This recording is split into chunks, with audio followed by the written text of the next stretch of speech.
E aí, mais uma análise hoje? Hoje vamos analisar o Clean 11, que por incrível que pareça, quem diria, é o clone do MXRF, né? Não é Clean, não é Clean 11, é Clone 11, né? Clone 11, porque a Clave, né, que é a gestora do fundo, é uma gestora pequena, ainda não tem nome no mercado, não tem reputação, e eles pensaram, como é que a gente consegue criar uma reputação e se tornar uma gestora grande? Aí eles falaram, vamos imitar quem é o grande, e aí imitaram o MXRF, então vamos dar uma analisadinha como é que tá o fundo.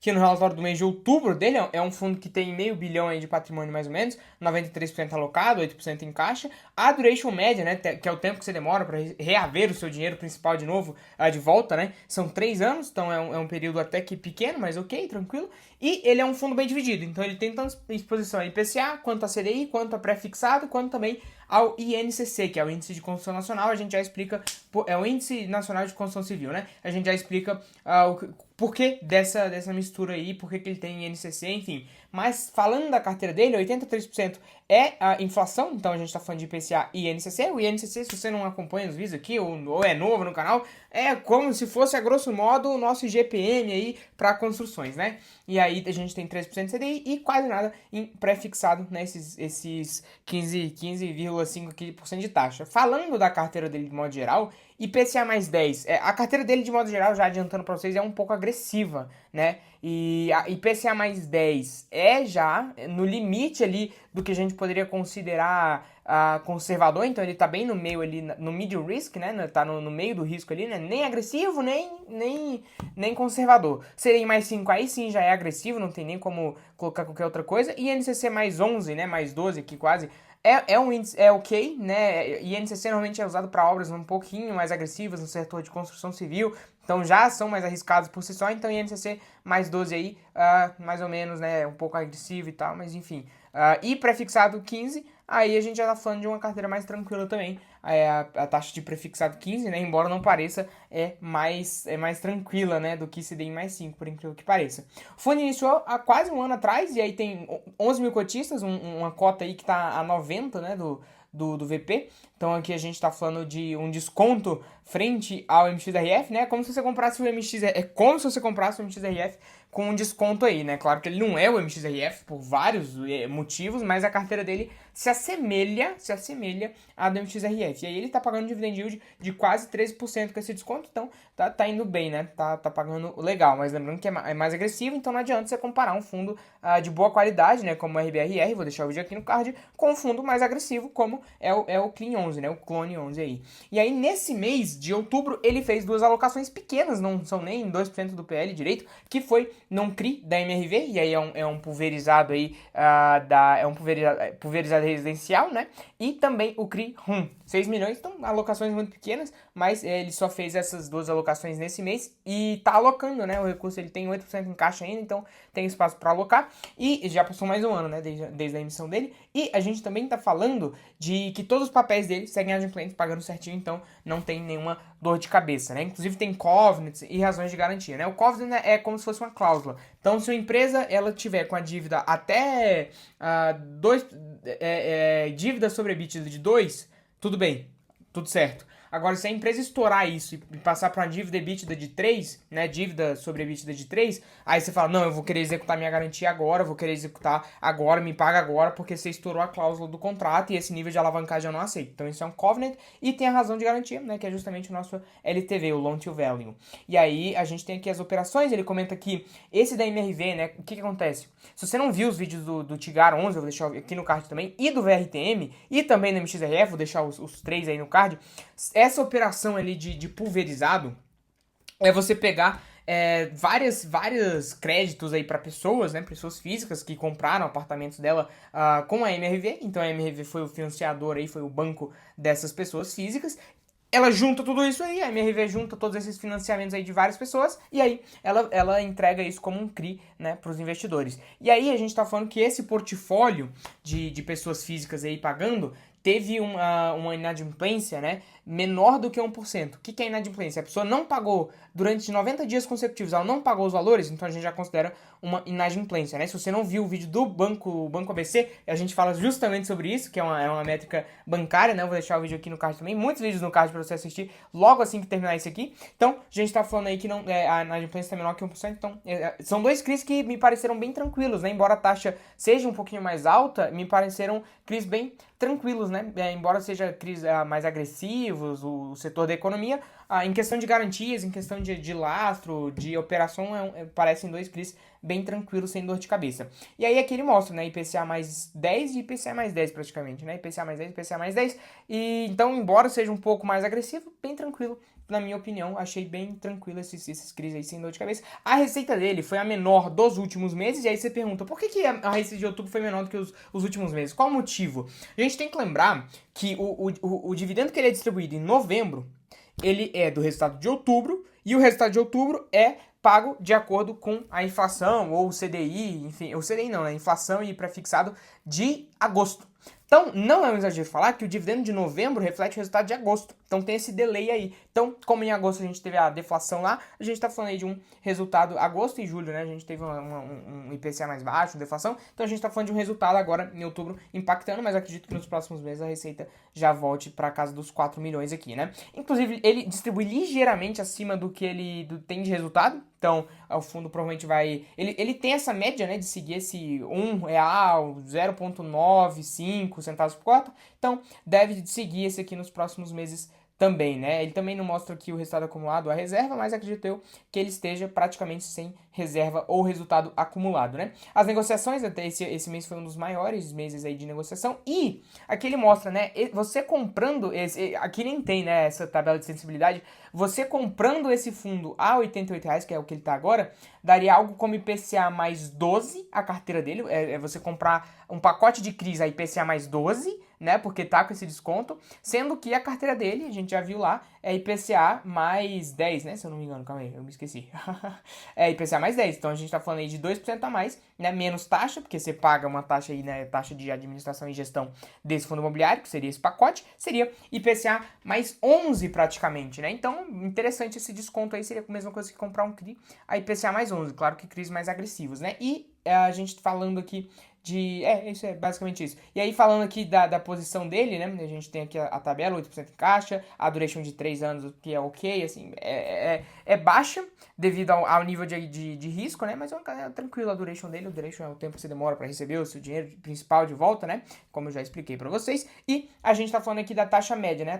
A taxa média do IPCA e tal, aqui a gente já conversou sobre isso. E o CDI é 12% da carteira dele e representa o CDI mais 5. E o CDI é o único que parece agressivo, né? Então o IPCA é ok, é médio risco. O INCC médio, né? Um pouquinho mais agressivo, mais médio também. Prefixado tranquilo, né? Médio risco também. E o CDI que sim, aí é agressivo, já não é médio risco, é risco agressivo mesmo, né? É o único. E aí a gente tem a carteira aqui, a gente já conversou sobre isso, alocação, enfim. Ele tem um fundo imobiliário, né? Se você entrar aqui no informe mensal dele, você vai ver que tem uma participação em FII aqui, né, 30 milhões, que é num fundo que ele estruturou para poder fazer uma operação com a Elbor, né, a gente já vai comentar com ele, ele é o que está por trás aqui do INCC, ele é o que está atrás aqui, por trás aqui, né, dessas diferenças aí, que faz ele parecer o MXRF. Se não fosse esse fundo aqui que ele investe, que é a parceria com a Elbor aí, a gente estaria falando que ele não seria o clone do MXRF, né? E aí aqui, segmento imobiliário, então ele investe principalmente em residencial e em varejo, né? O residencial é justamente isso que a gente comentou,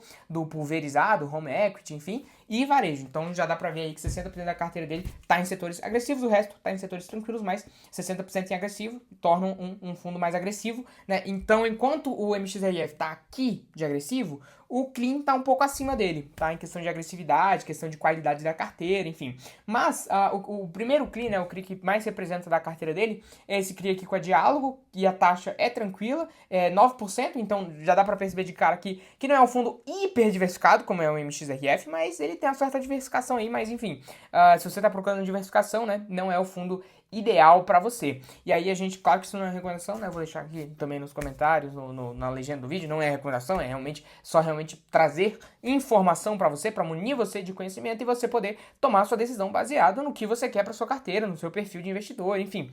E aí a gente tá falando aí de um CRI tranquilo, que é esse da Diálogo, aí da MRV um pouquinho mais agressivo, né? Mas as garantias ali eu gostei, achei interessante, então tranquilo também. Aí o Vila Brasil já vai um pouco mais para agressivo também. O da Elbor, médio risco.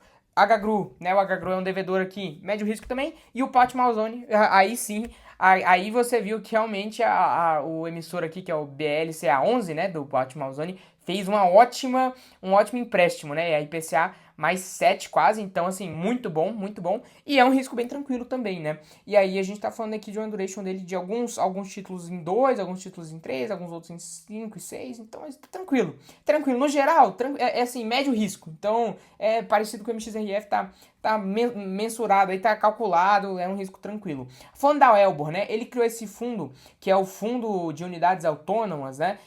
Para poder comprar prédios da Elbor, que é inclusive o que o Tigar 11 faz, né? O vídeo tá aí no card, já deixei no card para você. Então é inclusive o que o Tigar 11 faz e o que o VRTM também faz, tá? Que é comprar apartamentos, né? Casas, desses empreendimentos imobiliários aqui, dessas incorporações, ele compra com desconto e aí depois ele vende e aí ele ganha tanto porque ele comprou com desconto, né, o mesmo modelo da Movida, compra um monte de carro e aí compra com desconto porque tá comprando um monte. E quando você vai vender, você vende ao preço do mercado, você ganha nessa diferença, né, nesse spread, nesse ágio que você consegue e também na arbitragem e também nos juros, porque quando ele vende para uma pessoa, ele tá vendendo com juros, né, para a pessoa poder se financiar. Então, a não ser que ela pague à vista, mas normalmente tem os juros, então ele ganha também com juros, né? E aí quem que faz a venda dessas unidades, né?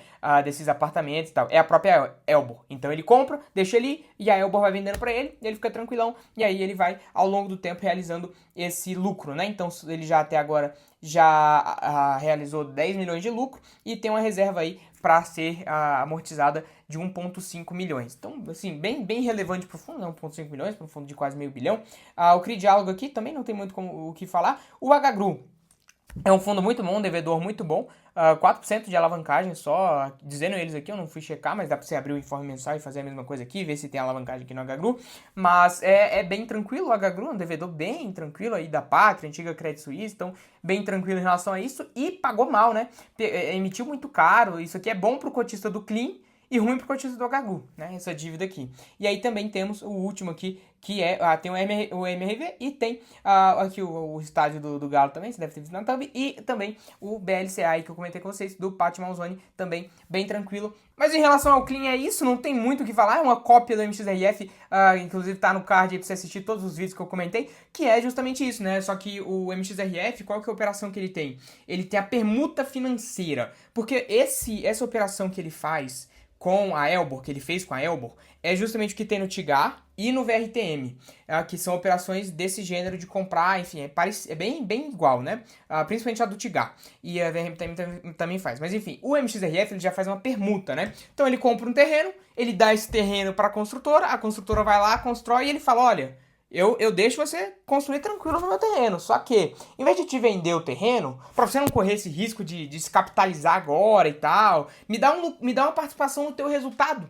E aí ele faz essa permuta financeira, né? Porque ele vai falar, olha, não precisa descapitalizar, eu te dou o terreno de graça. Mas quando você vender, quando você tiver lucro, né? Porque aí a empresa não tá correndo risco, porque ela só vai ter que pagar se ela tiver lucro, então tá tudo certo, se ela tiver faturando, né? Fala, olha, quando você tiver lucro, aí você me paga uma parcela e tal, do resultado que você tiver. Então o MXRF é mais isso, né? Enquanto o Tigar 11 é justamente essa movimentação igualzinha aí a gente viu no Clean 11. No geral é isso, é um fundo assim, que ele não tem nenhum diferencial incrível em relação ao MXRF, em relação aos outros tem um pouco, né? Mas em relação ao MXRF aí, realmente seria comprar o MXRF mais agressivo, sem as permutas financeiras, né, com esse outro esquema, e mais barato. né? Mas enfim, se você achar que faz sentido pra você, eu sei que tem um pessoal aí de alto risco que gosta de umas loucuras aí e quer receber um dividendo de 1% mais alto, então se você achar que faz sentido pra você, né, é fazer essa comparação e enfim. Mas se você gostou do vídeo, deixa seu like aí, se inscreve no canal, tem muita gente que vê os vídeos, vem aqui, vê 1, 2, 3, 5, 10 vídeos e não se inscreve, então já se inscreve no canal.